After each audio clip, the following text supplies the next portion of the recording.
to my channel. Oh, what's happening? I want to go get water. Why do I sound like old man? Buongiorno, and welcome to my channel. My name is Stefania if you're new here. So today we are going to talk about overhyped, did I just say tech? Talk about overhyped products of 2019. So things that I felt like were worth the hype, things I felt like were not. I tried to just pick the biggest releases where I felt like I saw so many channels doing reviews on the product or really hyping the product up and whether or not they were worth it or if I felt like you were sponsored. But either way, we are going to go ahead and get to this video. Please don't forget to subscribe down below. I would really appreciate it. And let's go ahead and hop in. All right, I got my little notebook here. I write down all my video ideas and I love this, like, I know it sounds super corny and cheesy, but like every page has a quote on it. So today's is, pleasure is the only thing to live for. Nothing ages like happiness. I like that. Because I'm aging, mostly. All right, so obviously first off has to be the Shane Dawson palette. Like I feel like this was the #1 most hyped.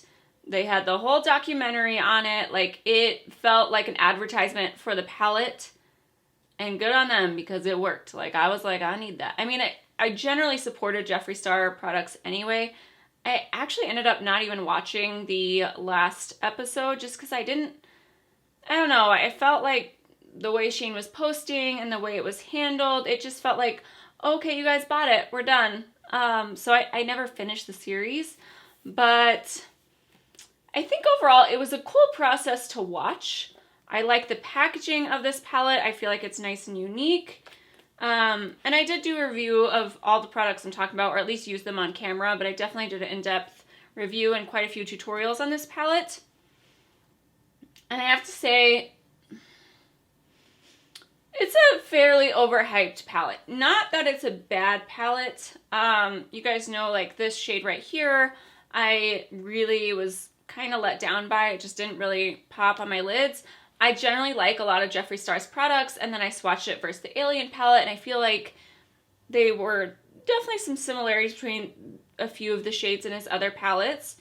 It's not bad by any means. Like, I think it's just harder for me to reach for now that I've had it for a few months because I just don't see the cohesiveness. Like, you definitely can get looks out of it, and like I said, I've done tutorials with it, but it's never one that I reach for just because I'm usually like, I want to grab and go. Like, I don't want to think about what I'm going to have to do. So I feel like the only shades I really reach for are the neutrals of this palette. And then I will say I really, really love Conspiracy and Ranch. I still hate that name. Like, I wish it was not Ranch, but I guess there could be worse things for white things. I'm just saying. And then like the shade My Pills, like I talked about when I did the review, it's not my favorite Jeffree Star palette by any means. It's not the worst, but I definitely did, like I knew it would get hyped up, but all of a sudden, like all these people that had never tried Jeffree Star products like this brought them like into it, you know what I mean? So overall, I wouldn't say I'm like upset I bought it, but was it overhyped for what it is? Yeah. Like I feel like a lot of comments were like, I can't wait till he makes another one. And I'm like, no, I think this is a one and done. I think, you know, he did his best and I feel like this fits him and that's great. But I feel like for I'm going to get in so much trouble for this video. But I feel like the color story is a little all over the place in this palette. Like I feel like you have to like really think about what you're going to do before using it, unless you're just going to use like a few crease shades, you know what I mean? So I wouldn't say it's bad. I'm not saying I don't like it. I still really like the palette. It's just not enough to be like, oh, this didn't make it into like my top favorite palettes of the year. And then I also felt that way with like the rest of the collection, like the lip products. The lip products definitely for me, like I just felt like they were so not wearable. And before you say anything, like maybe you use them and that's awesome. But like, honestly, when's the last time you've seen a YouTuber pick up the lip products or pick up the palette other than when it first came out? Not much. So that kind of tells you something, you know what I mean? I feel like I love Shane, don't worry, I do. But yeah, I'm just like, people probably clicked out of this video immediately now. All right, next we have a few primers. So I don't remember if the Tatcha Silk Canvas, I think it came out at the end of last year, and then people were like constantly, like you heard so much hype about it in like January-ish, like December, January time, and I bought it. And I like it. I don't use it as much as I should for the price of this. But I actually quite like it. But you guys can see, like, I've made a tiny indent, but really I don't need this all over the face. I pick it up and I just kind of pack it, I just pack my pores in. And it does work, so I'm not discrediting the product by any means. I just I use my no pores, my no pore blum. Oh, that name. It kills me every time.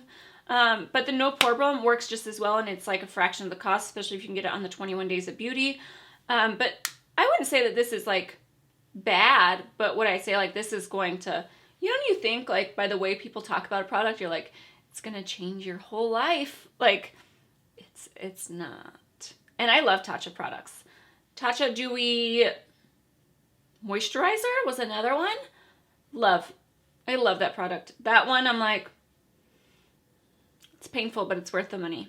One of my favorites for sure. One that I consistently use. This one I kind of forget about, and I decide, do I feel like digging into this today or not?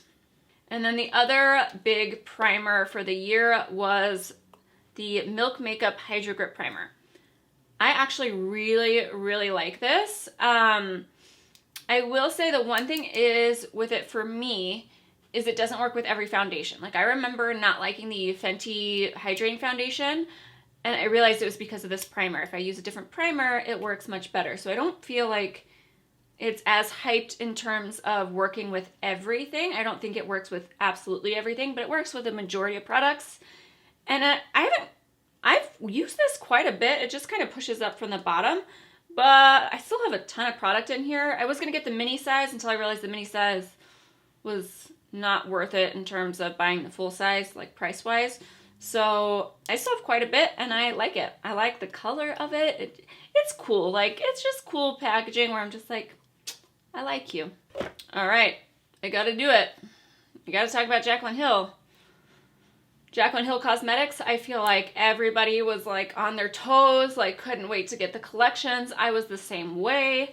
And then we all know what happened, so I don't want to do the whole thing, I still have the lipsticks, so, I mean, what am I going to do with these? Like, I feel like people are like, you just throw them away, but I'm not that extreme. The shades that I found that didn't have the little fibers in, I'm going to admit something awful to you.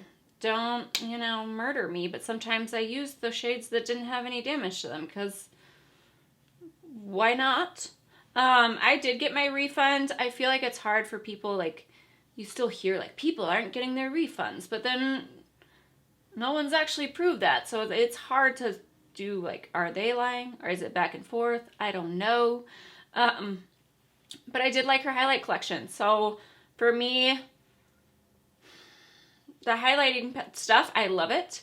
Is it overhyped? Yeah. She's a giant YouTuber. Like I said in my swatch videos, there's plenty of things that are dupable, but to be honest, her color selection, the product, nah. The way she handled it, no. But the actual selection of lipsticks, I really like the shades she chose. So I hope that she reformulates this, and I would still purchase. Like I said, I feel like that's everyone's own decision, whether they want to support the brand or not. Everything so far has been dupable, but yeah, I'm still, the highlighters were worth it. I'm getting a lot of use out of it. I'm so scared in this video. I'm just oh, as if you're gonna reach across the screen and slap me. I don't know what's gonna happen here, okay? All right, next we have Z Pat McGrath foundation. I love the little cigarette box, which I know is so bad, but I do. Do you ever remember the gum when you were little, the gum cigarettes? I enjoyed those as well, even though I'm no, I don't know what it is, okay? But either way, I actually like this foundation a lot. It is one of my favorites. I do think it's overpriced. I don't think the hype is necessarily worth it. I think it's one of those products where it's a luxury product, and so you feel luxury putting it on, but can you get the same effect with other foundations? Yes. But it is a beautiful foundation. For me, I don't think it's for everyone. I think it's one of those where it's like, if you like full coverage, you will not like it. I always find it weird when, like, I don't consider myself a beauty guru by any means, but like when you see beauty gurus like do reviews on something that says it's like a tinted moisturizer or a sheer coverage, and then they get it and they're like, it's a sheer coverage, and I'm like, well, yeah, this actually had more coverage than I thought it was going to be. I remember when she announced it and I was like, I don't think I'm going to spend that kind of money on something that's not going to cover. I got samples first, and that's when I did my like first impressions review. I got samples multiple times before I pulled the trigger. I like how natural it looks on my skin. I feel like it gives me enough coverage to where I look like a normal person in person, and my skin looks beautiful, if that makes sense. Like, sometimes I feel like it's hard to judge foundations based on me sitting here in lights and the full coverage stuff we see on Instagram and YouTube. But in person, I just want to look pretty. Like, I don't want someone, like, I even say that about people where I'm just like, she wears a lot of makeup. You know what I mean? I don't want anyone to say that about me in person. I want them to just say like, oh, she's beautiful. She has makeup on, but it's not like it's her features that I'm looking at, not the makeup, if that makes sense. So I don't think it's for everybody. Like I said, I would definitely recommend foundations. It is more on the natural side, but I love, like, it gives me a dewy look without it being oily. Maybe that's just my normal skin. But yeah, I know this wasn't everyone's cup of tea, but for me, it made me purchase it. I mean, I purchased it on sale, okay, but I still really like it. I did not try the rest of the system, though. I was like, I can't afford that shit. So I haven't tried the powder and the primer. I feel like everybody was disappointed in, so I didn't even want to try the primer. Please let me know if you did. All right, next up we have Tati Beauty. I feel like this was obviously another overhyped palette, and I'm on the fence. I feel like it was pretty worth the hype. Like, I feel like this one was harder. Jaclyn, I feel like we really, like, people really judge Jaclyn. Tati gets it, but not as much. I don't know why that is, but I have a few things. Like, I really like this palette. Okay, let me start by saying that I do recommend it. If someone were to ask me, I'd be like, yeah, get the palette. But to be honest, like, now that I've used it more and more and more, like, people were like, oh, you're using this row wrong, like the sequin row, and you should get it wet. I'm too scared to do that. Like, I don't think you should have to get a matte shadow wet. Like, it's never gonna look the same in the pan once you do that. So for me, I love the matte row, and I love this row. The metallics, they're okay. They're not bad by any means, but they're not like the most amazing metallics I've ever used. Like, if you compare them to like higher end ones, they're not that gorgeous. Like, they're good. I think it's worth the price. I don't think she oversold it by any means or like up the prices. But for me, like, what makes this palette is the glitter row. Like, if the glitter row was missing, I would probably be like, nope. But because of the matte row and the glitter row, I love it. I love it so much. I use the glitters all the time. And that's definitely a brand where I'm like so excited to see where she goes and what she brings. Like, lip products for sure. I'm just like, what do you have in store for us, Tati? Like, I'm excited about that. All right, last two things. The Natasha Do Bloom palette, I felt like was everywhere. And if you guys saw my review, I was not a big fan. Not because I wasn't necessarily a fan. I don't love cream blushes, and especially that shade. I know that it definitely, like, it didn't go on as strong as it looked in the pan. But for me, I just realized, like, okay, this is one section I'm not going to use. It's not a blush shade that I personally love. And then the highlight shade was really close to her other singles that I already have. So it wasn't that I didn't love it or thought the formula was bad or anything like that. I just already had other ones in my collection. And the blush shade was just not my shade. Like I was like, oh, Bloom, like I wish it would have, if it was a peach, I probably would have kept it. So I felt like that was a little overhyped.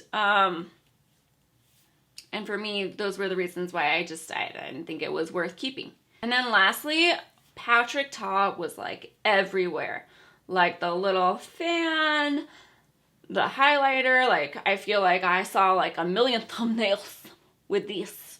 And I didn't try it, so I can't say much about it. For me, and like it felt like once people started using it, you didn't see any, I have not seen one person like 5 months later, other than doing a first impressions, use that spray on highlighter. His new collection, I love. But the spray highlighter, I was instantly like, I almost bought into it, and I was like, no, you were never gonna use that. Like, you're messy. You're a messy person. Like, who you think you are? You know what I mean? Like, I was just like, this isn't gonna be for me. But I am excited to see what he comes out with in the future. Like I said, I've gotten his blushes and his lip creams and his lip pencils, and I'm super impressed by those. But his initial launch, like the body glitter, I was just like, that's great for red carpet or events. I live in my house and I don't go to no events. Like, so for me, it just, the price of it, it's not a cheap brand. And I was just like, I can't, even though it's like, that's a product where I'm like, in the summertime, I'm very tempted to buy. Or like Tom Ford's like Soleil Blanc. Like that oil, I'm always just like, I want it. I want it so bad. But I don't get it because I have Fenty's. She's a decoration in my other side of my room. Like, I just don't use those, so I didn't feel like it was worth the money.